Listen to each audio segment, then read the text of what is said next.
Hello all, welcome to EC lectures. இந்த வீடியோவில் நாம் பார்க்க போகிறது டான்செட் சிலபஸில் இருக்கக்கூடிய பார்ட் 3 தான். That is technical part of EC பற்றி டிஸ்கஸ் பண்ண போகிறோம். ஸோ டீட்டெயிலாக என்ன சிலபஸில் இருக்குது, ஸோ டாபிக்ஸ் என்னென்ன இருக்குது, சப் டாபிக்ஸ் என்னென்ன இருக்குது, எந்த டாபிக்ஸ்லேருந்து ரிப்பீட்டடாக கொஷின்ஸ் கேட்டிருக்காங்க, என்னென்ன மாதிரியான கொஷின்ஸ் கேட்டிருக்காங்க, இது எல்லாமே இந்த வீடியோவில் நம்ம பார்க்க போகிறோம். ஸோ போகிறதுக்கு முன்னாடி என்னோட சின்ன ரிக்வெஸ்ட் சொல்கிறேன். நிறைய பேர் என்னோட வீடியோஸ் பார்க்குறீங்க, எனக்கு ரொம்ப சந்தோஷமாக இருக்குது. பட் ஆனால் சப்ஸ்கிரைப் பண்ணாமல் பார்க்குறீங்க. உங்களோட ஒரு சின்ன சப்ஸ்கிரிப்ஷன் வந்து எனக்கு ரொம்ப ரொம்ப மோட்டிவேஷன் கொடுக்கும். அடுத்தடுத்த வீடியோவை இன்னும் நான் யூஸ்ஃபுல்லான கண்டென்ட் கொடுக்க கண்டிப்பாக ஹார்ட் ஒர்க் பண்ணுவேன். என்னை நம்பி சப்ஸ்கிரைப் பண்ண எல்லாருக்குமே ரொம்ப தேங்க்ஸ். ஸோ வீடியோக்குள்ளே போகிறதுக்கு முன்னாடி கீழே ஈஸி லெக்சர்ஸுங்கிற சேனல் சப்ஸ்கிரைப் பண்ணிக்கோங்க. பக்கத்தில் இருக்க பெல் ஐக்கானையும் கிளிக் பண்ணிக்கோங்க. ஸோ நான் போடுற வீடியோ எல்லாமே ஈஸியோட ஓவரால் சிலபஸ் இங்கே நான் கொடுத்துருக்கேன். ஸோ நம்ம செமஸ்டர் படித்த எல்லா சப்ஜெக்ட்ஸுமே இங்கேயும் கொடுத்துருப்பாங்க. ஆனால் வந்து அவ்வளோ டீட்டெயில்டாக கொடுக்காம வெறும் சப் டாபிக்ஸ் மட்டும் இங்கே கொடுத்துருப்பாங்க. ஸோ இம்பார்ட்டண்ட்டாக இருக்கக்கூடிய டாபிக்ஸ் எல்லாம் கவர் பண்ணியிருப்பாங்க. ஸோ இந்த சிலபஸை நீங்கள் கூகுள்லேருந்து டவுன்லோட் பண்ணி பிரிண்ட் அவுட் போட்டு வச்சுக்கலாம். அப்படி இல்லைனா என்னோட பெஸ்ட் சஜஷன் என்னென்னா, இந்த சிலபஸை கொஞ்சம் டைம் பார்க்காம உங்கள் கையாலே எழுதிடுங்க. எழுதி அந்த பேப்பரை நீங்கள் எங்கெல்லாம் படிக்க உட்காருவீங்களோ அந்த இடத்துல ஃப்ரண்ட்லேயே ஒட்டி வச்சுக்கோங்க. உங்களுக்கு சிலபஸ் பார்க்குறப்பயே உங்களுக்கு ஐடியா கிடச்சிட்டே இருக்கும். இந்த டாபிக்ஸ் கவர் பண்ணிக்கோங்க, இந்த டாபிக்ஸ் பேலன்ஸ் இருக்குது அப்படின்னு சொல்லி ஒரு ஐடியா கிடச்சிட்டே இருக்கும். ஸோ அதுக்காக தான் நான் சொல்கிறேன். அப்படி இல்லைனா உங்களோட நோட்டில் எந்த நோட்டில் ப்ரிப்பேர் பண்ணுறீங்களோ நோட்டில் ஃபர்ஸ்ட் பேஜில் எழுதி வச்சுக்கோங்க. இப்போ நம்ம சிலபஸில் இருக்கக்கூடிய சப் டாபிக்ஸை ஒன்று ஒன்றா பார்க்கலாம்.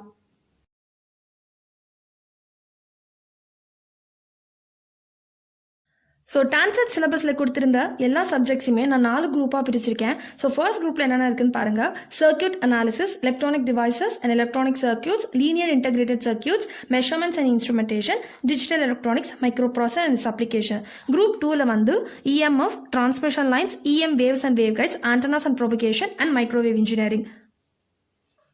ஸோ குரூப் 3ல் வந்து communication theory, digital communication, computer communication, optical communication. Group 4ல் signals and system, digital signal processing, control system. இந்த மாதிரி கம்பைன் பண்ணி போட்டதுக்கான ரீசன் வந்து என்னென்னா, என்னென்ன சப்ஜெக்ட்லாம் கம்பைன் பண்ணி படிக்கலாம் அப்படிங்கிறதுக்காக தான். ஸோ இப்போ கம்யூனிகேஷன் அப்படின்னா அது எல்லாமே குரூப் 3லே இருக்கு. அதே மாதிரி குரூப் 2ல் ஸோ இஎம்எஃப் அப்படிங்கிறப்போ இந்த transmission line, antennas, wave guides, microwave engineering இதெல்லாம் வந்து ஒரே மாதிரி இருக்கும். லைக் ஒரு கம்பைன் பண்ணி படிக்கலாம். அதே மாதிரி குரூப் 1ல் பார்த்தீங்க அப்படின்னா சர்க்யூட்ஸாக இருக்கக்கூடியதெல்லாம் குரூப் 1ல் போட்டிருக்கேன். இதுலேயே நம்ம சப் டாப்பிக்காக வச்சுக்கலாம். அந்த சர்க்யூட்ஸ் வரையும் இருக்கிறதெல்லாம் மேலேயும், டிஜிட்டல் எலக்ட்ரானிக்ஸ் மியூபியை தனியாக பார்க்கலாம் அப்படிங்கிறதுக்காக நான் இப்படி லாஸ்ட்டாக போட்டிருக்கேன். ஸோ இதுதான் வந்து நான் சிலபஸில் இருக்கக்கூடிய சப்ஜெக்ட்ஸை குரூப் பண்ணியிருக்காரு. ஸோ இதுலேருந்து பார்த்தீங்கன்னா குரூப் 1 அண்ட் குரூப் 4 வந்து பார்த்தீங்கன்னா நிறையவே கொஷின்ஸ் கேட்டிருந்தாங்க. ஸோ லைக் வந்து ஆல்மோஸ்ட் 30 மார்க்ஸுக்கு வந்து பார்த்தீங்கன்னா அதுலேருந்தே கவர் ஆயிருந்தது. ஸோ குரூப் 4 பார்த்தீங்கன்னா இருக்கிறதுல ஒரு ஈஸியான டாபிக்னு சொல்லுவேன். So because signals and system, control சிஸ்டமை ஃபஸ்ட்டு கவர் பண்ணிடுங்க, கண்டிப்பாக கவர் பண்ணிடுங்க. அதுலேருந்து நல்லாவே கொஷின்ஸ் கேட்டிருந்தாங்க.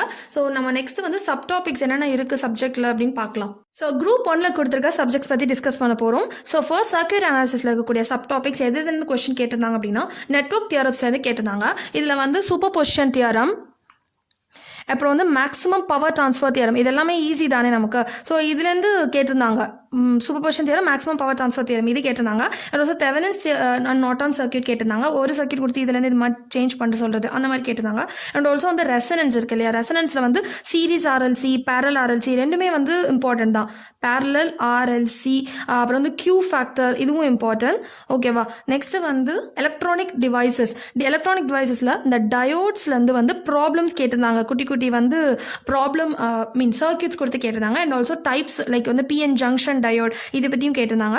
ஓகே. ஸோ வந்து நெக்ஸ்ட் வந்து பிஜேடி, ஃபெட், மாஸ்ஃபெட். இது வந்து ஃபெட் அண்ட் மாஸ்ஃபெட் எல்லாம் மோஸ்ட்லி வந்து கான்செப்ட் பேஸ்டு கொஷின்ஸ் தான் கேட்டிருந்தாங்க. அதாவது தியரி கொஷின்ஸ் மாதிரி கேட்டிருந்தாங்க. ஓகேவா. அதாவது ரிலேஷன்ஸ் கேட்டிருப்பாங்க. இப்போ டிரான்ஸ்கண்டக்டர்ஸ் இது இன்க்ரீஸ் ஆனால் எது இன்க்ரீஸ் ஆகும் அந்த மாதிரிலாம் கேட்டிருந்தாங்க. ஓகேவா. நெக்ஸ்ட் வந்து என்னன்னா எலக்ட்ரானிக் சர்க்யூட்ஸ். எலக்ட்ரானிக் சர்க்யூட்ஸ் வந்து எனக்கு தெரிஞ்சு ரொம்ப ரொம்ப ஒரு ஈஸியான ஒரு இதுன்னு சொல்லுவேன். Because feedback amplifier, oscillators, pulse shaping circuit இதில் தான் நிறைய கொஷின்ஸ் கேட்டிருந்தாங்க. ஏன்னா ஃபீட்பேக் ஆம்பிளிஃபையர் பொறுத்த வரைக்கும் பார்த்தீங்கன்னா 4 டைப் இருக்கும் இல்லையா. அந்த 4 டைப் அதோடைய இதுலேருந்து கான்செப்ட்ஸாகவும் கேட்கலாம், தியரி கொஷின்ஸும் கேட்கலாம், நியூமெரிக்கல் கொஷின்ஸும் கேட்கலாம். ஃபீட்பேக் ஆம்பிளிஃபையர் இருக்கக்கூடிய ஃபார்முலாஸ், அதில் இருக்கக்கூடிய ரிலேஷன்ஸ் எல்லாமே பார்த்துக்கணும். அண்ட் ஆல்சோ இந்த ஆசிலேட்டர்ஸ் பொறுத்த வரைக்கும் இதுலேயும் வந்து ஒரு சில டைப்ஸ் இருந்தது. இதுலேயுமே அந்த ஃப்ரீக்வன்சி ஆஃப் ஆசிலேஷன் அப்படி இல்லைனா வந்து கெயின், மினிமம் கெயின் எவ்வளோ இருக்கணும், ஃபீட்பேக் ஃபேக்டர் பீட்டா அந்த மாதிரி இது கேட்டிருந்தாங்க. ஓகேவா. ஸோ ஆசிலேட்டரும் கேட்டிருந்தாங்க. பல்ஸ் ஷேப்பிங் சர்க்யூட்ஸ் வந்து இந்த கிளிப்பர், கிளாம்பர் இது ரிலேட்டடாக கேட்டிருந்தாங்க. இது எல்லாமே இம்பார்ட்டன்ட் டாபிக்ஸ் தான் நாங்கள் கொடுத்துருக்காரு. ஓகே. எல்ஐசி, லீனியர் இன்டெகிரேட் சர்க்யூட்டில் பார்த்தீங்கன்னா op amp and PLL and A to D converters, அந்த ADC DAC கன்வெர்ட்டர்ஸ் இருக்குது. அது ரொம்ப ரொம்ப ரொம்ப இம்பார்ட்டன்ட். இது வந்து எப்படி டைப் ஆஃப் கொஷின்ஸ் கேட்டிருந்தாங்கன்னா ரெசல்யூஷன் கேட்டிருந்தாங்க. ரெசல்யூஷன் கண்டுபிடிக்க சொல்லி ரிப்பீட்டடாக கேட்டிருந்தாங்க. அண்ட் ஆல்சோ பார்த்தீங்கன்னா ஒரு இன்புட் இது கொடுத்துட்டு இதுக்கு வந்து இது அவுட்புட் இது ஓகேவா, அப்போ இந்த இன்புட்டுக்கு அவுட்புட் என்னவா இருக்கும், இந்த மாதிரி கொஷின்ஸ் வந்து ரிப்பீட்டடாக ஏடிசிடிஎஸ்சியில் கேட்டிருந்தாங்க. ஸோ இது கண்டிப்பாக பார்த்துருங்க. இதுலேருந்து வந்து அவ்வளோவா கொஷின்ஸ் இல்லை, பட் கேட்ட வரைக்குமே டிரான்ஸ்டியூசர்லேருந்து கேட்டிருந்தாங்க. லாஸ்ட் இயர் வந்துட்டு பார்த்தீங்கன்னா ரெக்கார்டிங் அண்ட் டிஸ்பிளே அந்த இதுலேருந்து கேட்டிருந்தாங்க. அதே மாதிரி பார்த்தீங்கன்னா டிஜிட்டல் எலக்ட்ரானிக்ஸ்லேருந்து லாஜிக் கேட்ஸோடைய சிம்பிளிஃபிகேஷன் அது கேட்டிருந்தாங்க. Okay, simplification. அதுக்கப்புறம் வந்து காம்பினேஷனல் சர்க்கியூட்ஸ் இருக்கக்கூடிய ஆடர் சப்ராக்ட், அதாவது arithmetic circuit, full adder, half order, இதோட எக்ஸ்பிரஷன்ஸ் இதெல்லாம் கேட்டிருந்தாங்க. அதுவும் சொன்ன பேசிக்ஸாக கேட்டிருந்தாங்க. இதெல்லாம் வந்து ரொம்ப பேசிக்ஸான அந்த இதெல்லாம் கேட்டிருந்தாங்க. சீக்வென்ஷியல் சர்க்கியூட்ஸ் பொறுத்த வரைக்கும் பார்த்தீங்கன்னா இன்னொன்று என்னன்னா மக்ஸ் கேட்டிருந்தாங்க. ஓகேவா, மல்டிப்ளெக்ஸ் ரிலேட்டடாக கொஷின்ஸ் இருந்தது. அண்ட் ஆல்சோ வந்து சீக்வென்ஷியல் சர்க்கியூட்டில் ரொம்ப இம்பார்ட்டன்ட் என்னன்னா கவுண்டர்ஸ். இது வந்து ரொம்ப ரொம்ப ரொம்ப இம்பார்ட்டன்ட். ஓகேவா, அது மட்டும் இல்லாமல் மாட் நம்பர் கண்டுபிடிக்கிறது, அதுக்கப்புறம் இந்த கவுண்டர்ஸ் இத்தனை கவுண்டர்ஸ் இருந்தால் எவ்வளோ மாட் நம்பர் வரும் அப்படிங்கிறது, சர்க்கியூட் கொடுத்து இது வந்து எந்த இடத்துல இந்த கவுண்டிங் வரும் அப்படிங்கிறது, இந்த மாதிரி இது கொடுத்துருந்தாங்க. ஓகே, மைக்ரோ ப்ராசஸர் பொறுத்த வரைக்கும் 8085 8086 இதோட ஆர்கிடெக்சர்லேருந்து கொஷின்ஸ் இருந்தது. அண்ட் ஆல்சோ கிளாக் ஃப்ரீக்வன்சி இருக்கு இல்லையா, கிளாக் ஃப்ரீக்வன்சி கொடுத்து டி ஸ்டேட்ஸ் என்னன்னு கண்டுபிடிக்கிறது. அதுக்கப்புறம் இன்ஸ்ட்ரக்ஷன் செட் அப்படின்னா பயப்பட வேண்டாம், நிறைய இன்ஸ்ட்ரக்ஷன்ஸ் இருக்குது அப்படின்னு சொல்லி. ஸோ இன்ஸ்ட்ரக்ஷன் செட்லேருந்து ஒரு செட் ஆஃப் இன்ஸ்ட்ரக்ஷன் கொடுத்து இந்த இன்ஸ்ட்ரக்ஷனால எந்த ஃப்ளாக் வந்து அஃபெக்ட் ஆகும், அதாவது ஃப்ளாக், அதாவது எந்த ஃப்ளாக், ஜீரோ ஃப்ளாக் செட் ஆகுமா, கேரி ஃப்ளாக் செட் ஆகுமா, அந்த மாதிரி கேட்டிருந்தாங்க. ஓகேவா, ஸோ இன்ஸ்ட்ரக்ஷன்ஸ் வந்து ரொம்ப இம்பார்ட்டன்ட் இன்ஸ்ட்ரக்ஷன்ஸ் பார்த்தா போதும். ஸோ பேசிக்ஸ் தெரிஞ்சுக்கிட்டாலே போதும். அதுலேருந்து நம்ம இந்த ஃப்ளாக் செட் ஆகுமா, ரீசெட் ஆகுமா, இந்த மாதிரி பேசிக்காக. ஆனால் ஒரு கொஷின் இல்லை 2 கொஷின் கண்டிப்பாக கன்ஃபார்ம்டாக கேட்டிருக்காங்க மைக்ரோ ப்ராசஸர்லேருந்து. ரிஜிஸ்டர்ஸ் இருந்தது. எஸ், ரிஜிஸ்டர்ஸ் ரிலேட்டடாக கொஷின்ஸ் இருந்தது.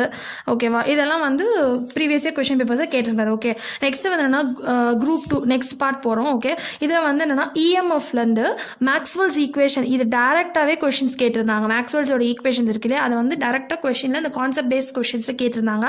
ஸோ அது மட்டும் இல்லாமல் நெக்ஸ்ட் வந்து static and electric magnetic field இதுவும் important. And also transmission lines பொறுத்த வரைக்கும் transmission line equation, characteristic impedance, அந்த quarter wave impedance, impedance matching, இதெல்லாம் இருக்கும்ல. இன்புட் இம்பிடன்ஸ் என்னன்னு கண்டுபிடிக்கிறது, கேரக்டர் இசட்டின் என்னன்னு கண்டுபிடிக்கிறது, இசட் நாட் என்னன்னு கண்டுபிடிக்கிறது, இல்லை வந்து குவார்டர் வேவ் இம்பிடன்ஸ் கண்டுபிடிக்கிறது, இந்த மாதிரி எல்லா கொஷின்ஸுமே இந்த டிரான்ஸ்மிஷன் லைன்ஸ் இருந்தது. அண்ட் ஆல்சோ ரிஃப்ளெக்ஷன் கோஎஃபிஷியன்ட் அது மாதிரி கண்டுபிடிக்கிறது எல்லாம். நெக்ஸ்ட் வந்து ஆண்டனாஸ் பொறுத்த வரைக்கும் ஆண்டனாஸில் வந்து ரேடியேஷன் ரெசிஸ்டன்ஸ், ஆண்டனாவுடைய ரேடியேஷன் ரெசிஸ்டன்ஸ் இது ரொம்ப இம்பார்ட்டன்ட். அண்ட் ஆல்சோ வந்து அரேஸ் பொறுத்த வரைக்கும் 2 டைப் கேட்டிருந்தாங்க. அதாவது அந்த ப்ராட்பேண்ட் அரே ஒரு இது end fire and end fire array இது ரிலேட்டடாகவும் கொஷின்ஸ் இருந்தது. ஓகேவா, நெக்ஸ்ட் வந்து என்னன்னா வேவ் கைட்ஸில் என்ன இம்பார்ட்டன்ட் அப்படின்னா ரெக்டாங்குலர் வேவ் கைட்ஸ் தான் மோஸ்ட்லி கேட்குறாங்க. சர்க்குலர் வேவ் கைட்ஸ் வந்து பார்த்தீங்கன்னா அப்பப்போ தான் கேட்குறாங்க. மோஸ்ட்லி வந்து வேவ் கைட்ஸில் வந்து ரெக்டாங்குலர் வேவ் கைட்ஸில் இந்த dominant modes, cut off frequency இதெல்லாம் நம்ம கண்டிப்பாக எல்லா விதமானதுக்கும் ஃபார்முலாஸ் பார்த்துக்கணும். ஓகேவா, so dominant modes, cut off frequency இது இல்லாமல் தியரி கான்செப்ட் பேஸ்ட் கொஷின்ஸும் வந்து வேவ் கைட்ஸ்லேருந்து கேட்குறாங்க. சம்டைம்ஸ் சர்க்குலர் வேவ் கைட்ஸ்லேருந்து கேட்குறாங்க. ஓகே, மைக்ரோவேவ் இன்ஜினியரிங் கொஷின்ஸ் கம்மி தான். அது microwave tubes and microwave measurements இருந்தது. So important. அண்ட் ஆல்சோ வந்து இப்போ நம்ம குரூப் 3க்கு போகலாம். இப்போ இதில் வந்து கம்யூனிகேஷன் தியரி இருக்குது. கம்யூனிகேஷன் தியரிலேருந்து மோஸ்ட் இம்பார்ட்டன்ட் டாபிக்ஸ் என்னென்னா ஏஎம் எஃப்எம்லேருந்து, பிஎம் விட ஃபேஸ் மாடுலேஷன் விட ஏஎம் எஃப்எம்லேருந்து அதிகமாக கொஷின் கேட்குறாங்க. பட் ஏஎம் ப்ரிப்பேர் பண்ணாலே நம்மளால் பிஎம்மும் தெரிஞ்சுக்க முடியும். ஓகேவா, ரெண்டுமே ஒரே மாதிரி தான் இருக்கும். ஃபார்முலாஸ்லாம் கொஞ்சம் கொஞ்சம் தான் டிவியேஷன் இருக்கும். அதுக்கப்புறம் பார்த்தீங்கன்னா பிசிஎம் இது சாம்பிளிங் குவான்டைசேஷன் இந்த டாபிக்ஸ் வந்து இம்பார்ட்டண்ட்டாக கொஷின்ஸ் கேட்குறாங்க. அண்ட் ஆல்சோ வந்து எஃப்எம்எல் என்ன, ஃப்ரீக்வன்சி டிவியேஷன் என்ன, மாடுலேஷன் இண்டெக்ஸ் என்னவாக இருக்கும், பேண்ட்வித் என்னவாக இருக்கும், என் இவ்வளோ இன்க்ரீஸ் ஆனிச்சு அப்படின்னா எவ்வளோ நம்பர் ஆஃப் பிட்ஸ் இருக்குது இன்க்ரீஸ் ஆகும், அந்த மாதிரி நிறைய டைப் ஆஃப் கொஷின்ஸ் கேட்டிருக்காங்க இதுலேருந்து. நெக்ஸ்ட் வந்து என்னென்னா digital communication. So digital communication பார்த்துருக்கேன் error control coding, spread spectrum techniques, CDMA, TDMA இந்த டெக்னிக்ஸ்லேருந்து தான் கொஷின் கேட்டிருந்தாங்க. Okay, so important. So computer கம்யூனிகேஷன்லேருந்து என்னென்னா ஸோ ஓஎஸ்ஐ லேயர் டெஃபினிஷன் கேட்டிருக்காங்க. ஓகே, ஓஎஸ்ஐ லேயர்ஸ் அப்படின்னா ஒவ்வொரு லேயர் இருக்கும் இல்லையா, ஒவ்வொரு லேயருடைய ஃபங்க்ஷனாலிட்டியும் கண்டிப்பாக நம்ம தெரிஞ்சிருக்கணும். லேயர் பொறுத்த வரைக்கும் இருக்க அந்த 7 லேயர்ஸோடைய ஃபங்க்ஷனாலிட்டி கண்டிப்பாக தெரிஞ்சுக்கணும். ரவுட்டிங் எங்கே நடக்கும், செக்யூரிட்டி எங்கே என்கோடிங் ஆகும், எங்கே டீகோடிங் ஆகும், எது வந்து அப்ளிகேஷன் லேயர் என்ன இருக்கும், இந்த மாதிரி எல்லாமே தெரிஞ்சுக்கணும். அண்ட் ஆல்சோ டிசிபி ஐபியில் இருக்கக்கூடியது டேட்டா லிங்க் ப்ரோட்டோகால்ஸ் இது எல்லாமே ரொம்ப இம்பார்ட்டண்ட்டாக இதோட ஃபங்க்ஷனாலிட்டி எல்லாமே வந்து கான்செப்ட் பேஸ்ட் கொஸ்டின்ஸாக கேட்குறாங்க. பொறுத்த வரைக்கும் உங்களுக்கு ஸ்டாண்டர்ட் ஆத்தர் வந்து என்னன்னா ஃபெரூசான்னு சொல்லுவாங்களே அந்த புக்கு தான். ஸோ அந்த புக்கோடைய ஹார்ட் காப்பி இருந்தாலும் சரி இல்லை சாஃப்ட் காப்பி வந்து நீங்கள் கூகுள்லேருந்து டவுன்லோட் பண்ணாலும் சரி அந்த புக்கு வச்சே நீங்கள் ப்ரிப்பேர் பண்ணிடலாம். ரொம்ப ஈஸியாக இருக்கும். ஸோ ஸ்டாண்டர்ட் ஆத்தர் புக்குனாலுமே அதுலேருந்து கான்செப்ட்ஸ் ரொம்ப கிளியராக இருக்கும். அண்ட் ஆல்சோ ஆப்டிக்கல் கம்யூனிகேஷன் ரொம்ப பேசிக்காக ஃபைபர்ஸ் ரிலேட்டடாக மட்டும் தான் கொஸ்டின்ஸ் இருக்குது. ஸோ அதுதான் இம்பார்ட்டன்ட். ஆல்சோ பேசிக்ஸாக எவ்வளோ கொஸ்டின்ஸ் இருக்குமோ ஆப்டிக்கல் கம்யூனிகேஷனில் பேசிக்ஸான கொஸ்டின்ஸ் தான் கேட்குறாங்க. பொறுத்த வரைக்கும் சிக்னல்ஸ் அண்ட் சிஸ்டம்ஸ் வந்து டிரான்ஸ்ஃபார்ம்ஸ் எல்லாமே ரொம்ப important. Fourier transform, TFT, Laplace transform, Z transform இதுல வந்து ப்ராப்பர்ட்டிஸ் இருக்கு. எல்லா ப்ராப்பர்ட்டிஸுமே கவர் பண்ணிடணும் கண்டிப்பாக. எஃப்டில கண்டினியூஸ் டைம் ஃபூரியர் டிரான்ஸ்ஃபார்ம்ல வந்துட்டு ப்ராப்பர்ட்டிஸ் ரொம்ப important. And also Laplace Z transform இது இல்லாமல் பார்த்தீங்கன்னா சிக்னல்ஸ் இருக்கு இல்லையா, சிக்னல்ஸ் ஒரு கண்டினியூஸ் டைம் சிக்னலில் இருக்கக்கூடிய ஆப்ரேஷன்ஸ் இருக்குல்ல அது ரொம்ப இம்பார்ட்டன்ட். அதுக்கப்புறம் வந்து என்னன்னா டிஎஸ்பி கூட ஐஆர் எஃப்ஆர் ஃபில்டர்ஸ், அப்புறம் விண்டோயிங் டெக்னிக்ஸ். லாஸ்ட் டைம் வந்து பிளாக்மேன் விண்டோ அதுலேருந்து கொஸ்டின் கேட்டுருந்தாங்க. ஸோ விண்டோயிங் டைப்ஸ் வந்து ரிப்பீட்டடாக கேட்குறாங்க. ஸோ சிக்னல் சிஸ்டம் டிஎஸ்பிக்கு வந்து இங்கே ரமேஷ் பாபு புக் ரெஃபர் பண்ணலாம். நெக்ஸ்ட் வந்து என்னன்னா கண்ட்ரோல் சிஸ்டம்ல வந்து ட்ரான்ஸ்ஃபர் ஃபங்க்ஷன் இது வந்து பிளாக் டயக்ராம் கொடுத்தாலும் ரிடக்ஷன் பண்ணி ட்ரான்ஸ்ஃபர் ஃபங்க்ஷன் கொண்டு வர சொல்லலாம். இல்லை சிக்னல் ஃப்ளோ கிராஃப் கொடுத்து கொண்டு வர சொல்லலாம். ஸோ நெக்ஸ்ட் வந்து ரூத் ஹர்விட்ஸ் கிரைட்டீரியா அந்த ஸ்டெபிலிட்டி இருக்கு இல்லையா, ஸ்டெபிலிட்டி அனாலிசிஸ் அப்படிங்கிறதுல ரூத் ஹர்விட்ஸ் கிரைட்டீரியா வந்து கண்டிப்பாக ஒரு கொஸ்டின் இருக்கு. ஸோ நெக்ஸ்ட் என்னன்னா போலார் பிளாட், போடே பிளாட் இது வந்து எப்படியும் ஒரு கொஸ்டின் வந்துருப்பா. நெக்ஸ்ட் என்னன்னா காம்பன்சேட்டர்ஸ் என்ன இம்பார்ட்டன்ட்னா லீட், லேக் காம்பன்சேட்டர் டைப்ஸ் இருக்குல்ல இதுல வந்து கேரக்டரிஸ்டிக்ஸ் இருக்கும். எது இன்க்ரீஸ் பண்ணா எதுல வந்து எது இன்க்ரீஸ் ஆகும், என்ன டைப் எதுல இன்க்ரீஸ் ஆகும், எதுல பேண்ட்வித் இன்க்ரீஸ் ஆகும், அந்த மாதிரி இதோட கேரக்டரிஸ்டிக்ஸ் ரொம்ப இம்பார்ட்டன்ட். அதுக்கப்புறம் என்ன ஸ்டேட் வேரியபிள் அனாலிசிஸ்ல வந்து எப்படி வந்து மேட்ரிக்ஸ் எழுதுறது, எப்படி வந்து அதோட ட்ரான்ஸ்ஃபர் ஃபங்க்ஷன் கண்டுபிடிக்கிறது, இது மாதிரி ஒரு ஆப்ரேஷன்ஸ். ஸோ இதுதான் வந்து குரூப் 4 இருக்கக்கூடிய இம்பார்ட்டன்ட் டாபிக்ஸ். சிஸ்டம்க்கு நம்ம நாகூர்கனி புக் வேணாலும் ரெஃபர் பண்ணலாம், அது ரொம்ப நல்லா இருக்கும். நாகூர்கனி.